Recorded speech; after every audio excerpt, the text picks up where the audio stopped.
All right. And good afternoon, everybody. Hopefully, people have had a walk or a coffee after lunch and can make it through this presentation of digital currency, cryptocurrency, virtual currency, whatever you'd like to call it. My name is Jeffrey Schuyler. I'm a staff attorney with the state of Connecticut Department of Banking, and I work in the Consumer Credit Division. The Consumer Credit Division regulates all non-depository financial institutions. And really, what that means is any financial institution that's handling money, moving it around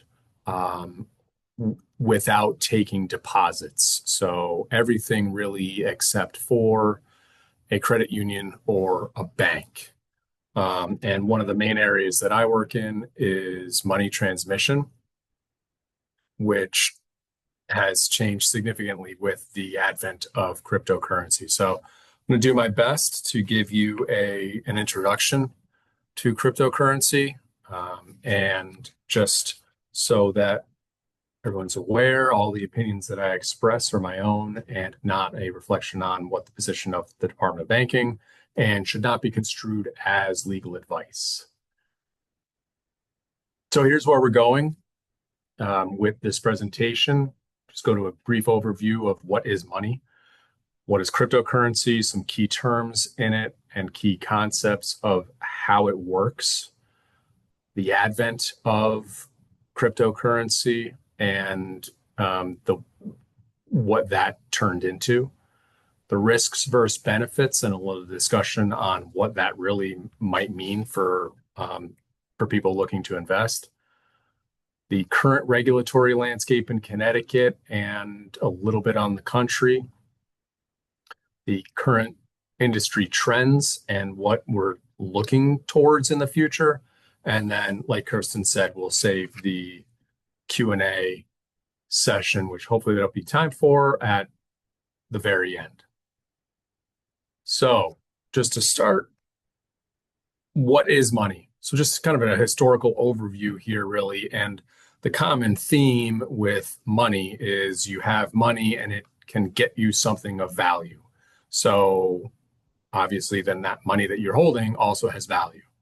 So, of course, we started with the barter system, just trading things. Obviously, an issue with that is that it's very inefficient, and you have to establish those values of each item that it's being exchanged.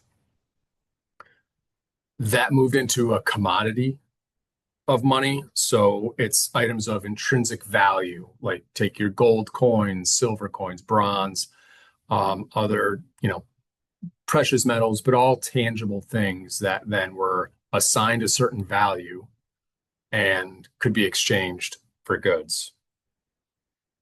Moving on to representative money. Now that's now a claim on those intrinsic items.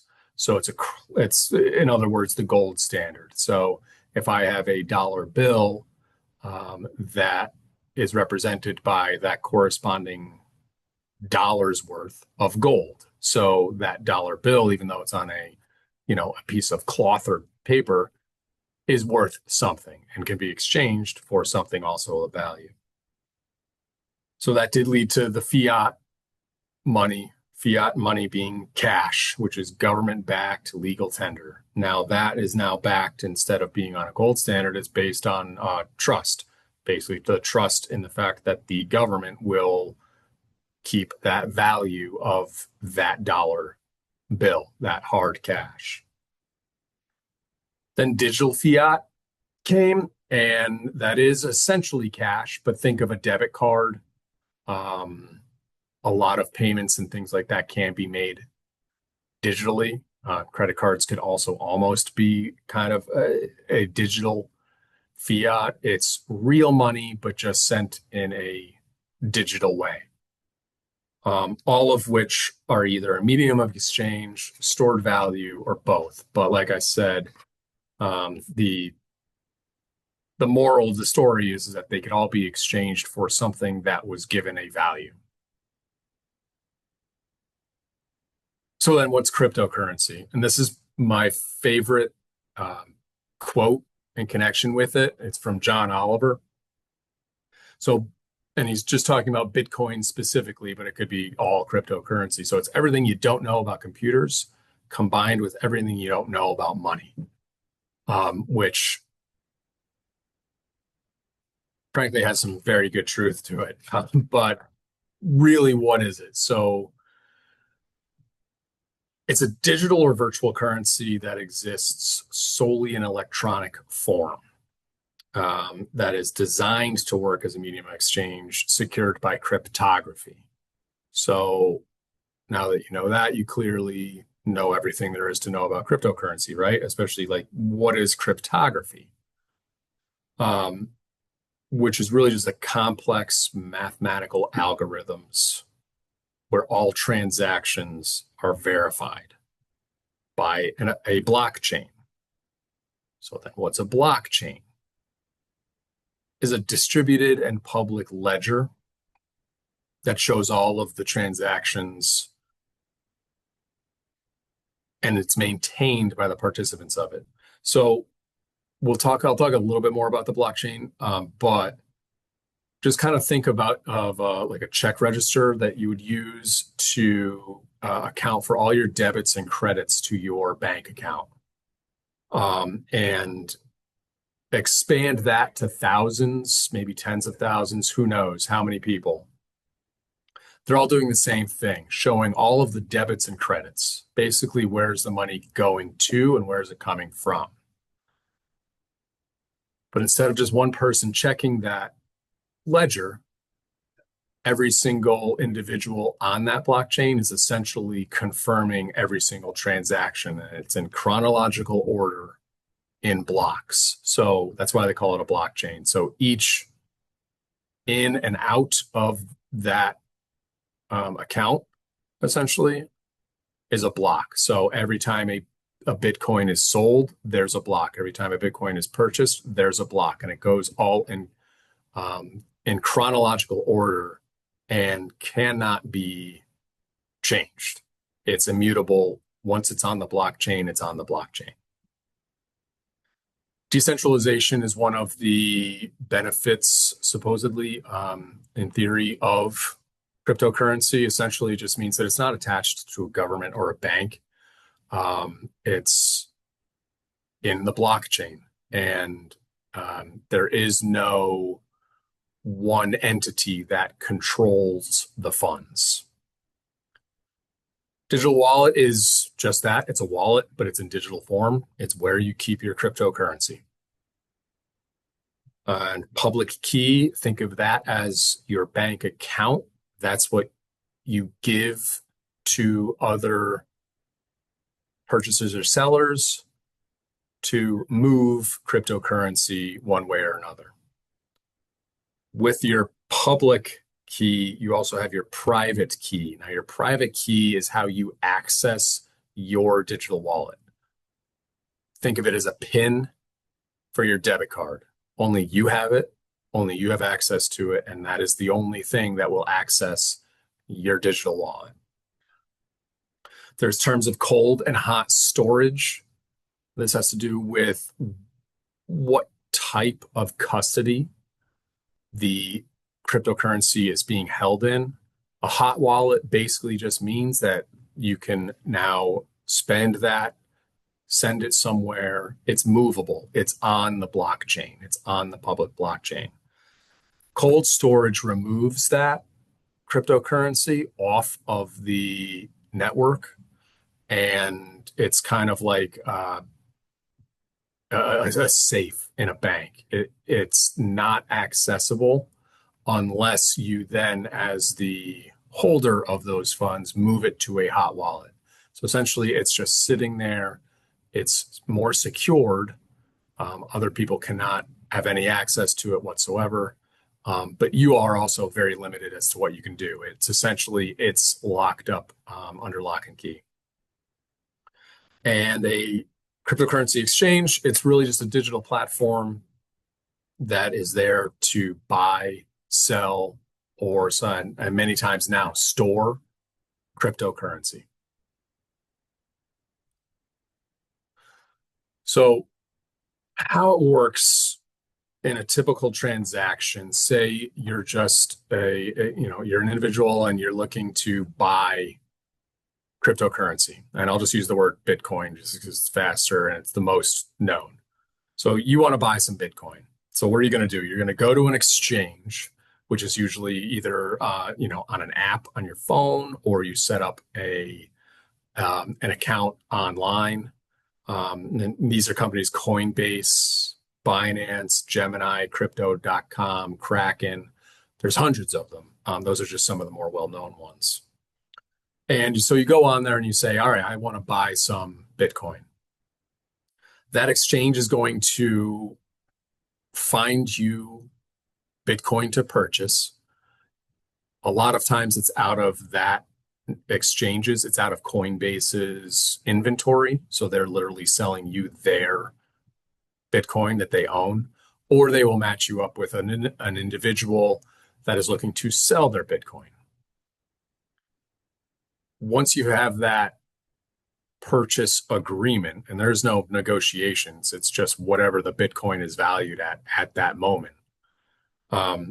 You exchange your public keys. So now the buyer and the seller are exchanging your accounts, essentially, which is really, that's who you are on the blockchain when it comes to cryptocurrency. You don't have a name. You don't have an address. You literally just have your hashtag account number. Once those public keys are exchanged, the transaction then goes on the blockchain. What the blockchain then does is, and that's all, the only information that's on the blockchain, you're going to get your date, your time, the amount of Bitcoin, the amount of US dollars that are being used to purchase that Bitcoin, the account numbers, and that's it. There's no personal information whatsoever on the blockchain. So it's on the blockchain, but it needs to be verified by every member of the blockchain. Now, that doesn't mean you're going to get a text message if you're, somebody who sold crypto on that blockchain and say, hey, do you verify this? It's all done through the cryptography, which is this massively complex algorithm computer program that literally just verifies this transaction is legitimate and they want it to occur. And that happens within a matter of seconds, usually, maybe a few minutes. So once that's done, the Bitcoin is going to go to your wallet. Now you own that Bitcoin and you can do what you would like with it. You can keep it in there. You can use it to send it to somebody else, or you can move it to cold storage for safekeeping if that's what if that's what you wanted to do. So just a little bit more on blockchain technology, because to me, it's one of the more complex and confusing concepts of this. But really, if you just kind of picture a row of building blocks, and each building block is a transaction, and they are in order of time. And once they're in there, they can't be moved. They're permanent. They're cemented in. And it allows users then to track all of those transactions in a way that cannot be changed. There are different types of information that can be stored on the blockchain. So far, the most widely used, obviously, is for cryptocurrency. I have heard that there's some, looking into whether or not, purchases of property and land records could be potentially digitized and put on a blockchain instead of going to your town hall and looking at the land records there. Medical records, things of that nature. There are companies that are looking into it, but I haven't seen any significant progress in any of that. And the decentralized record, that blockchain, that is the record. There is no other reference to what's happening with these funds outside of the blockchain. So how did we get started?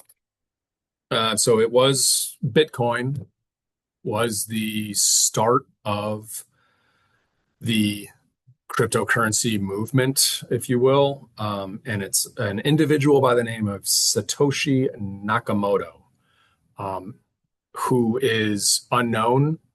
The identity of this person, nobody knows who this is or was. But what they did was essentially draft. Like a 6-page document, I think, that illustrates exactly how you can have person to person, peer to peer transactions without involving a bank. That was the main purpose. And that's when the mining started of Bitcoin. I don't know if anyone's seen. There's apparently games that you can get. It's like a little game of a guy with a pickaxe in a mine and he's hitting rocks, and then you get free Bitcoin. But it's not that type of mining. It's just computers, and it started off with Nakamoto with probably just a fairly high-powered laptop and started going through these algorithmic calculations that essentially verified that this Bitcoin, which of course is not physical, there is no physical Bitcoin, but this digital Bitcoin that represents money in that sense, identifying it. And then as that continued, it started to gain value. The explanation as to why it started to gain value, that's a great question. If anyone has it, I don't know. But essentially, my most simple answer is that it's something that people wanted, so that then established value. Nakamoto also limited the amount of Bitcoin that will ever be issued at 21 million. So 21 million Bitcoins is the maximum amount of Bitcoins that will ever exist. Just so we know there's a little over $19 million Bitcoin that currently exist.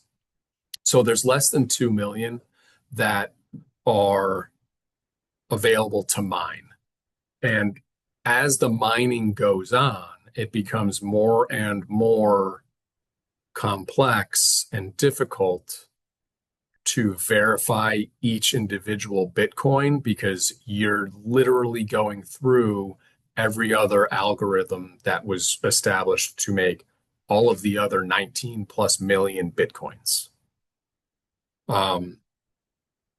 So the mining of Bitcoin can't be done really with your cell phone anymore. If you think of an Amazon warehouse or a large department store with a warehouse that they ship items out of, if you picture 2 of 3 of those together, that's a typical mining operation. So now there are more players to the game. There are roughly 20,000 different types of cryptocurrency. Here's just a few examples of the more well-known ones, but really literally anybody can create their own coin. And I mean, Dogecoin is a really good example. That was introduced almost as a joke at first, and then it skyrocketed. People made tons of money, and then now it's come back down. But I saw a piece, I think it was on 60 Minutes, of an individual who is a very well-respected economist, and somebody made a joke about creating a coin in his name.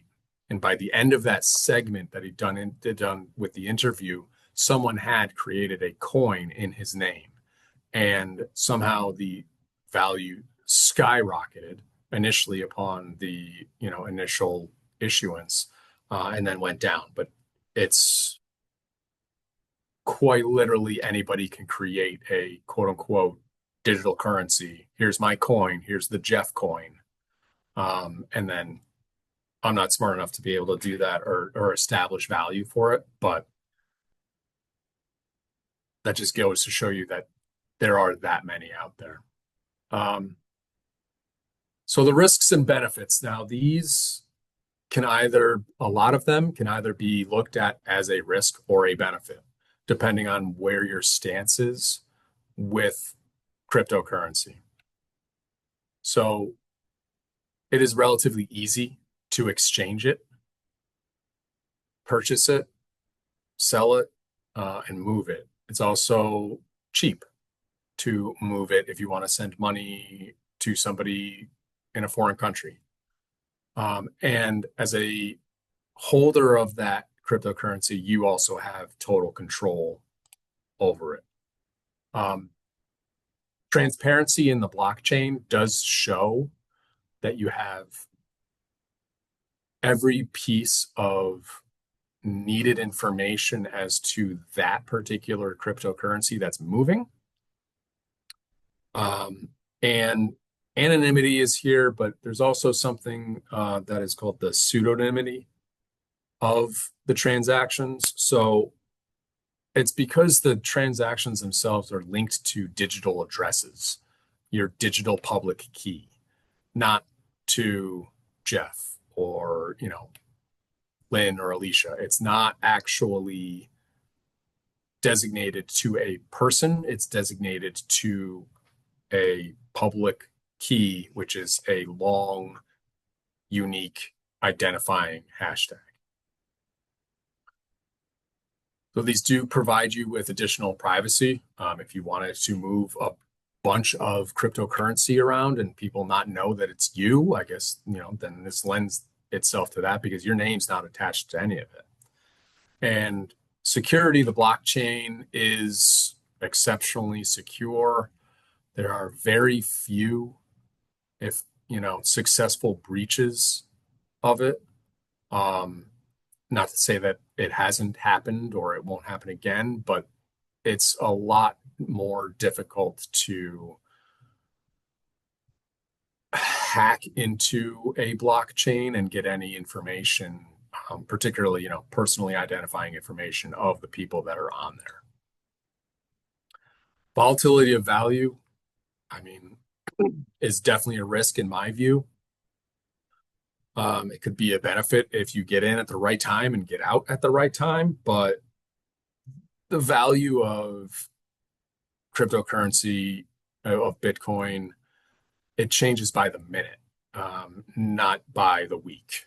So it is exceptionally volatile, and those changes can be fairly drastic, where you could be rich one day in Bitcoin and then broke the next.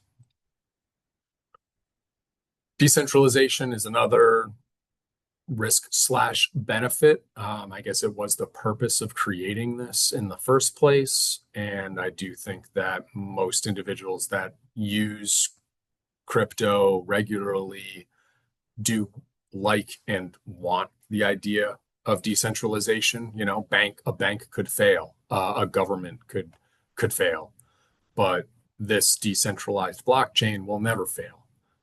The issue is that if you have Bitcoin that you're holding that's on that blockchain and the Bitcoin itself goes down in value, therein lies that risk. Regulatory uncertainty is something that we as a department certainly are trying our best to address. There's a lot of issues here. This is a very innovative industry. There are a lot of individuals within the crypto world that are very smart and work hard to find innovative ways to make money, issue coins, potentially manipulate markets. what have you. And so, unfortunately, regulators, and that's not just Connecticut, regulators are generally just, we're 5 or 6 steps behind industry.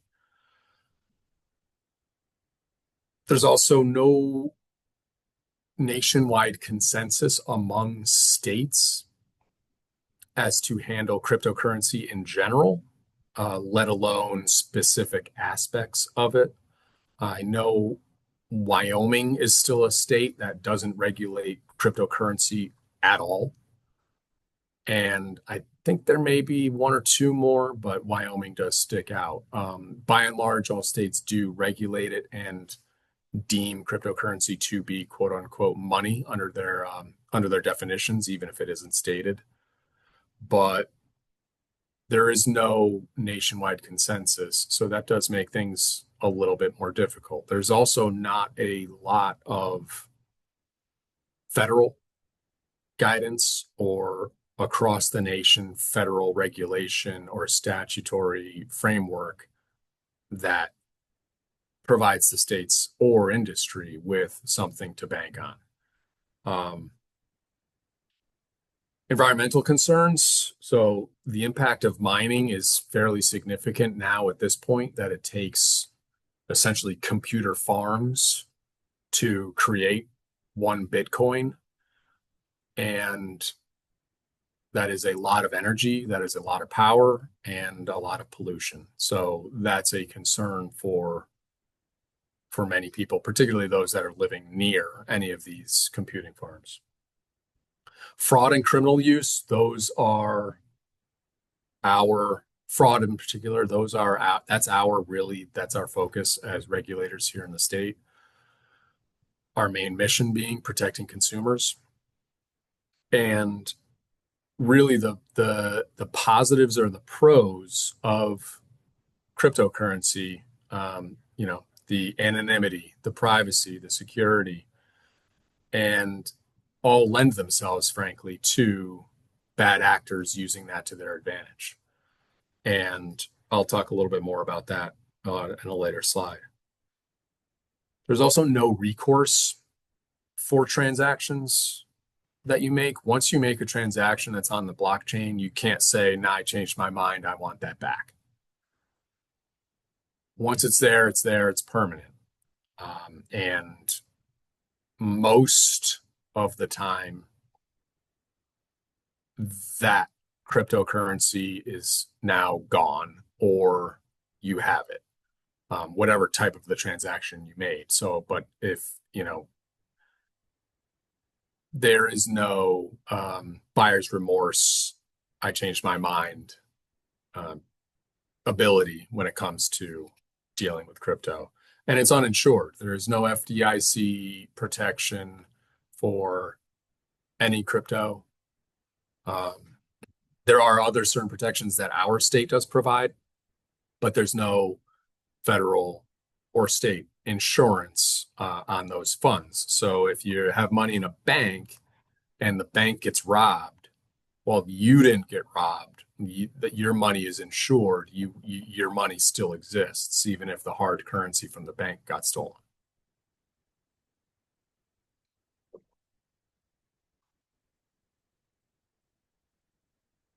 All right.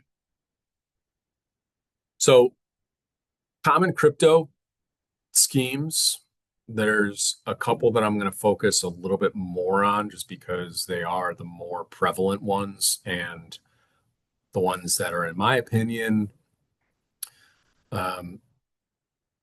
more relevant and more needed of education and outreach and just people knowing more about them. But initial coin offerings and pump and dumps are really, they're linked in that you could get contacted to purchase this new coin, and whoever is issuing it or whatever group is issuing it is now going to pump up that value of that coin, and based on whatever information and promotion they can use to increase the value of that coin. Once it's at a certain level that they think, "Oh, okay, we're good, those people who are in the know are then going to sell that coin and then essentially tank its value. So if you held on to it past that point, which is somewhat similar to what happened with Dogecoin, if you hold on to it past that point, you're going to be losing money. And the people that issued the coin are going to be making a lot of money because they got out of it when it was at the highest value. Pig butchering is a big one, and that's related usually to investment type scams. But really, what it involves is the long-term relationship that's established between a scammer, a thief, whatever you want to call that, that individual. But it's all established online, and there's no personal meetings. They go slowly and build a relationship with a person and build trust with that person, and then will typically offer investment opportunities or potentially request just help because they're out of money or they're in a jam. So really, pig butchering can mean a couple different things. Usually does have to do with investment scams, but it's an individual that is establishing a trusting relationship with somebody when they don't really actually exist and getting them to send them cryptocurrency, purchase cryptocurrency on their own, and then send it to the scammer. Doesn't necessarily have to be cryptocurrency either. It could be literally just wiring money, but a lot of times it is within the cryptocurrency because they can remain, keep that anonymity intact. For VC kiosks, so those are Bitcoin ATMs. They popped out in the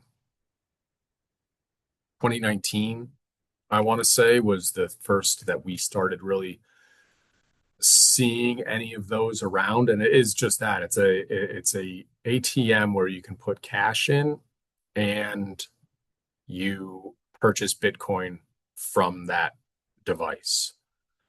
And those are increasingly being used as the method of individuals getting scammed. And there's many different ways. These all have different names, but they all have very similar tactics in that they are going to involve somebody contacting you out of the blue.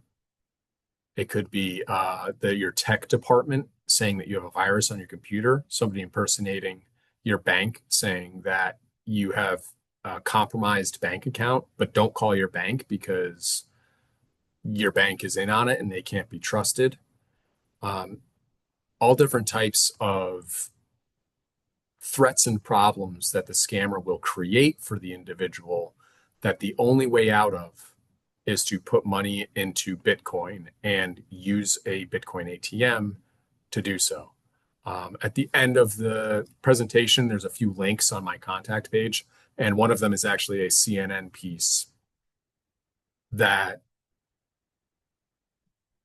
goes through one individual getting scammed, but the reporter is actually on the line with a scammer and, goes through a good part of the process, stops short, of course, of putting money into the machine, and then, essentially calls out the scammer and says, "This is a scam. We both know it.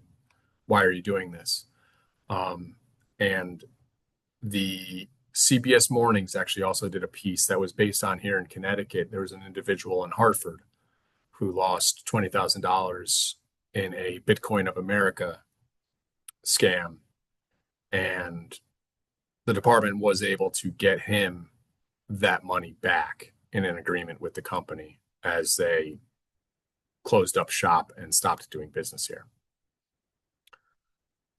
Romance scams are similar to pig butchering in that it is, again, an individual that's establishing a long-term relationship online.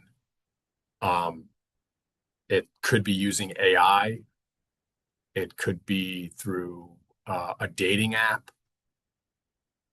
It could be through any number of ways, but it's the bottom line is it's a person that's establishing trust with somebody who is vulnerable. And don't get me wrong, the scammers are incredibly good at what they do. And one of the other links to the Shamrock project that I have is it actually shows the scope of some of these operations. And quite literally, it's a town. It's walled off, and this town-sized illegitimate business is only there to conduct romance scams, pig butchering scams, any types of scams that involve receiving Bitcoin to a wallet that's there in Indonesia, Malaysia, Iran, wherever, that can then not be recovered.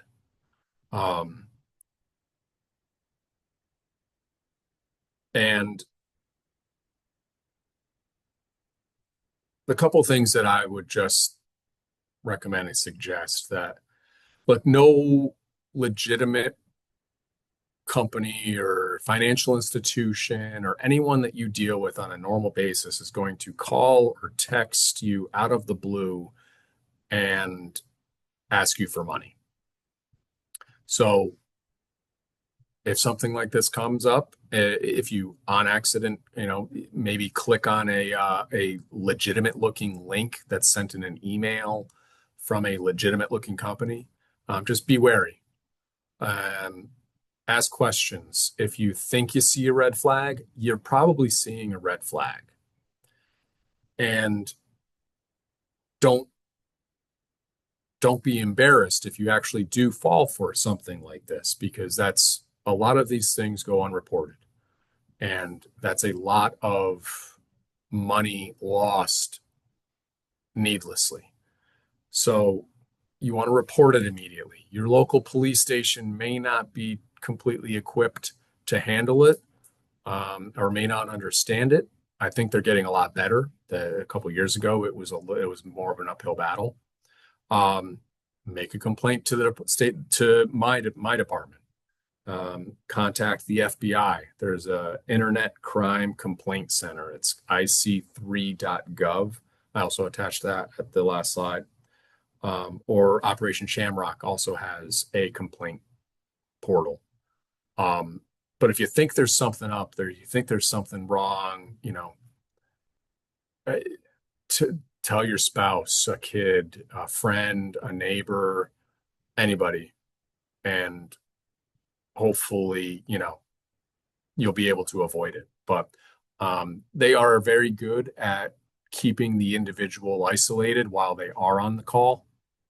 I have seen that. And giving you the correct prompts so that your responses to whoever's asking you questions about what you're doing lead to you giving your money away. A great example is a case that we had in Connecticut where there was a person who was on the phone with the scammer in front of a bank teller. And the scammer was telling that person what to tell the teller, the reason why they were withdrawing $10,000. I believe the reason was because they were getting home repairs done and they were getting a discount if they paid cash.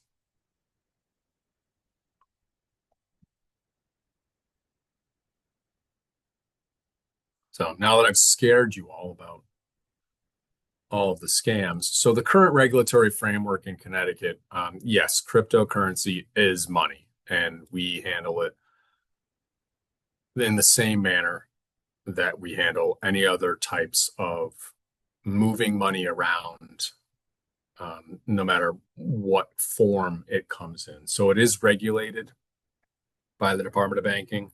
Most of that regulation falls in the money transmission area, and that's within my division.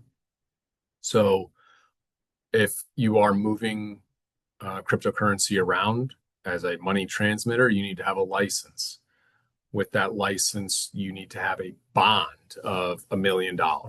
And that bond is really, it's an insurance policy. If somebody does lose money, you can, as a consumer in Connecticut, make a claim on that bond. It's basically making an insurance claim on the bond. That's what it's there for.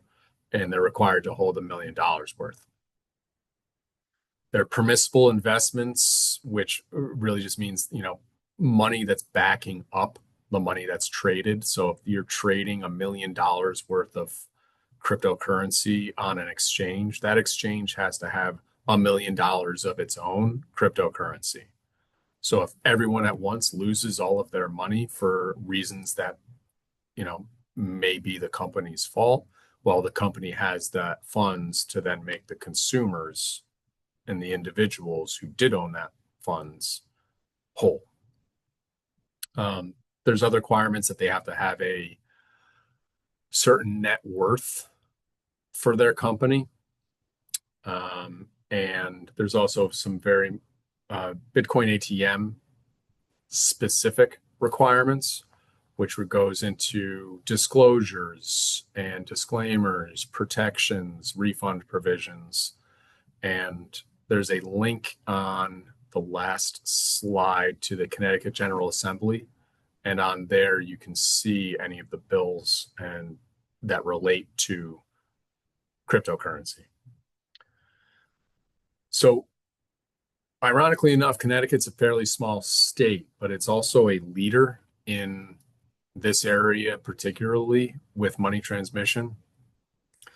We were one of the first states to enact, if not the first state, one of, to enact a law that restricted certain transactions of Bitcoin ATMs, required them to be licensed, limited the amount of money that you could transact in a day, and limited the amount of fees that the owner of that device can charge, as well as establishing a refund provision so that if you do fall victim of a fraud, there's certain steps that a consumer can take to get a refund of those funds. Most states have in their legislative framework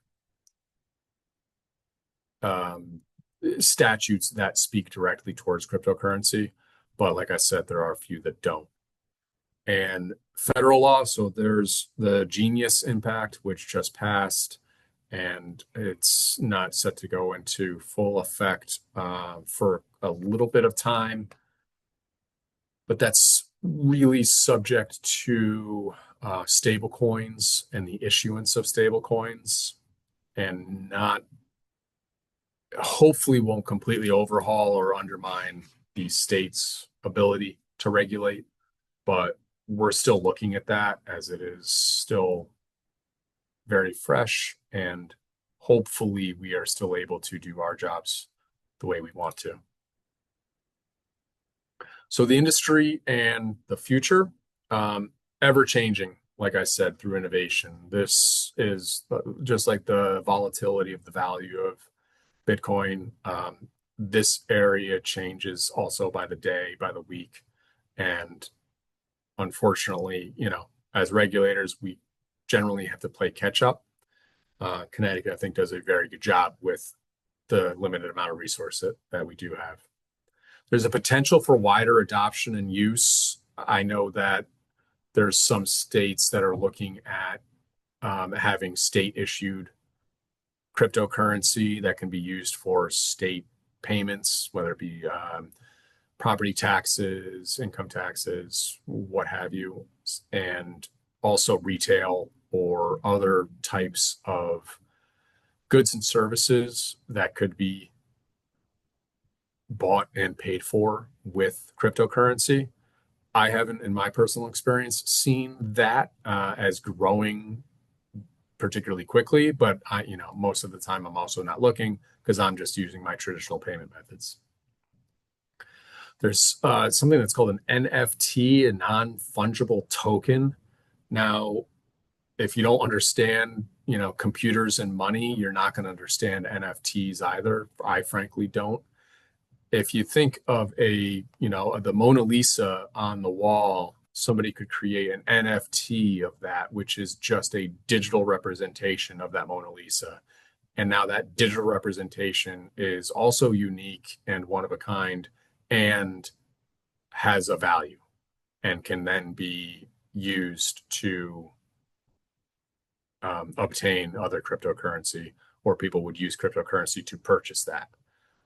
That is well beyond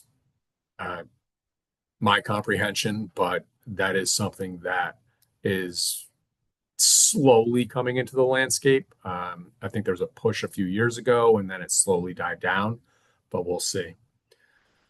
Stable coins and the central bank digital currencies. Now, this is something that is not likely to go away and will likely be more prevalent in the next coming years, particularly with the passing of the Genius Act. Now, stablecoins are it's another form of, if you want to call it the digital currency. If you think of, Bank of America, they issue a coin. You get a coin for $100. That coin is representative of $100 that Bank of America has. So it's really just a digital representation of a centralized backing of the money. Governments will do it. Wyoming has their own stable coin, and it can be issued only to Wyoming residents. And then I don't know what it can be used for, but it's backed by money held by the state of Wyoming. Crypto banking is another thing that is potentially on the horizon, where cryptocurrency companies will take deposits and you can gain interest on those deposits. But that is still not completely there yet. We have an innovative bank charter here in Connecticut, which could pave the way for that within this state. And I think we have one or two charters, but that has not taken off yet. And like I said, regulators are generally going to be reactionary in this space because the industry is that innovative and ever changing. And, they are also looking consistently on how to avoid being regulated and how to find loopholes and get around regulations. So that's something also that we have to stay on top of to make sure that we keep those loopholes closed. And I'll skip real quick. So this is the last page of the slide. I just wanted to point everyone's attention to. This is my contact information, as well as some of the links that I said. This is the story on the crypto scam. This is it's a nonprofit organization that tries to investigate and uncover scam operations. And just so you can see the scale of it, it's quite shocking. This is the Connecticut General Assembly website, and that you can see all of the laws that have recently been passed. This is our website, the Department of Banking. There's also some of those links there as well as certain consumer advisories and things and other definitions that relate to cryptocurrency that you might find interesting. And this is the IC3. This is the FBI complaint portal. So I just included all of those as links. And even though you know everything, I'm happy to take any questions if anyone has any.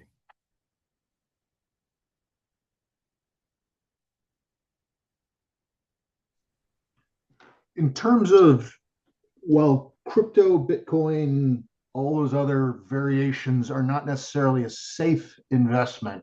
If someone wanted to invest speculatively, are there any? How do you vet a vendor? If you understand, how do you vet an exchange? I'm sitting here not understanding my own personal computer, and I'm supposed to, hey, send $5,000 or $3,000 just to see what happens. Uh, how do you vet an exchange, or are Uh, there safer alternatives? I think that the exchanges really are the safest and most cost effective. Generally speaking, those that I named earlier, if you're talking strictly about exchanges, if you go on, Gemini or Kraken, crypto.com, Coinbase, Binance, generally speaking, those exchanges for those types of transactions are very secure and really have a fairly limited ability to make an error in some way that you could lose money. Now, if you're going after a speculative investment in cryptocurrency, my view is that there are no traditional economic indicators that can show you whether or not crypto is going to go up or down at any given moment. And I don't know what the value is related to at times. I mean, I'm sure that there is. If the dollar is going down, maybe crypto will be going up. Property is going down, crypto is going up. But I think that the volatility is probably more of the issue. If you are looking to take a stab at an investment, I think too that even if just doing a simple Google search of the cryptocurrency exchanges, you're going to get the same 5 to 10 names on almost any of them with reviews. Of course, reviews are skewed sometimes because, if somebody has a complaint, they're going to be loud about it. But that's probably the best way. Otherwise, generally, I think that their cybersecurity is very good. It's not unbeatable. But if there were an issue such as that, you're typical to get your funds back from the company. I hope that answers your question. Close enough. Thank you.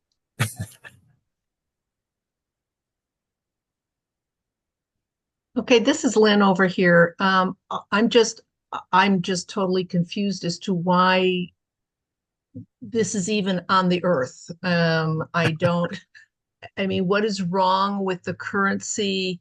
I mean, I understand that the gold standard may be better liked than this made up paper or whatever standard, but I just don't understand, except for those who want to, I don't know if they want to hide or slip money around without bank statements. And then is that an honest, way of moving money around, or is it just to not pay taxes or not claim wealth? I mean, I just don't understand the advantage of this. Thanks. Yeah, Lynn, I don't think you're alone. I think a lot of people have very little understanding as to the value of this. Aside from those people that got involved in this area very early on and now are millionaires from it and because of it.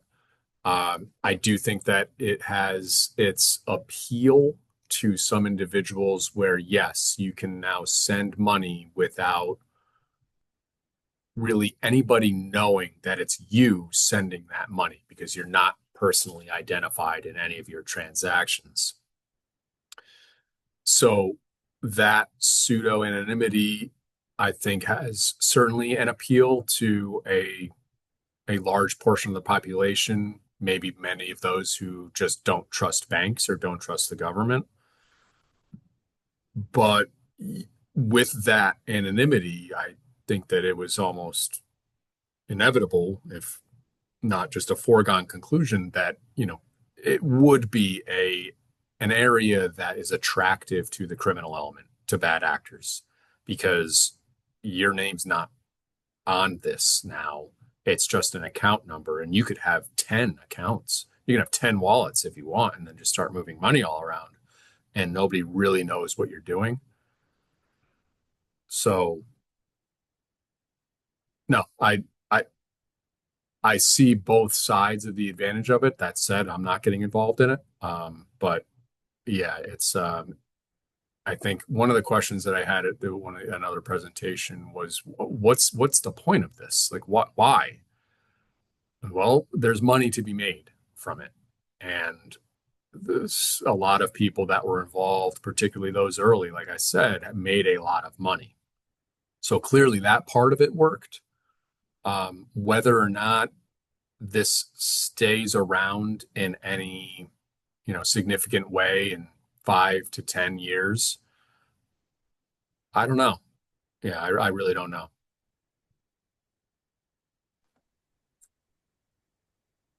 Hi, Jeff. I have a question for you. Sure. I think we watched the same 60 Minutes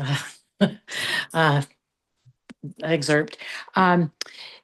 From what I understand, there's a lot of like retirement funds and stuff that are now looking at investing in this Bitcoin. And especially since, like, I personally feel there's a real criminal element to it, like just either evading taxes or evading, documentation.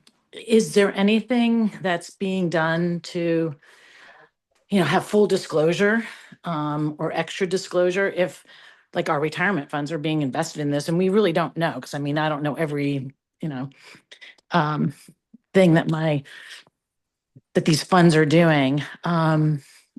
Even the Chet accounts, for example, So is there anything that's being done on that front? If there is, I don't know. Certainly not my department.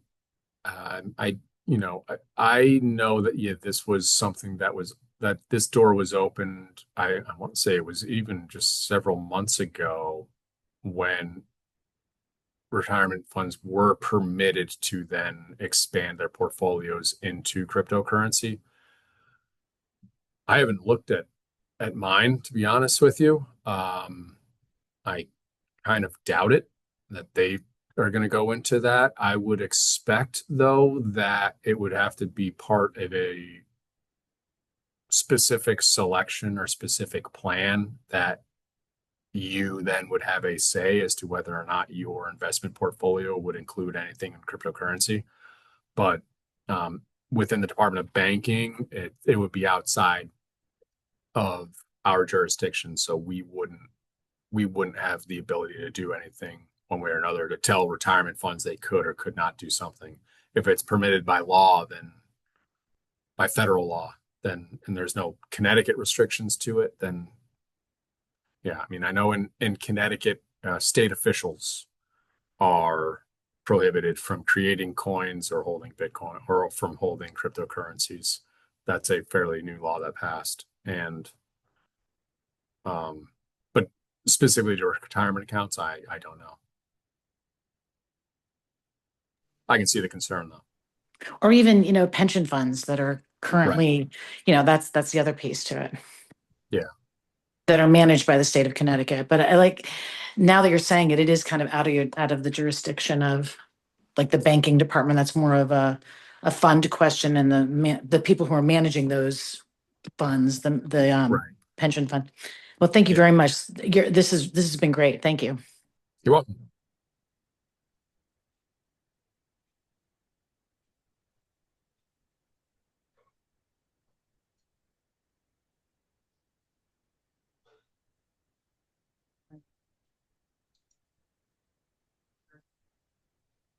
All right, if there's no more questions, we can wrap up. Yeah. All right, thank you, Jeff, and thank you everyone for attending. I think, Thank you. like I you. said, you'll be getting the recording and slides, so you'll have Jeff's Oh. contact information from the slide. Thank you. Yes. All right, thank you Yeah. very much. Bye.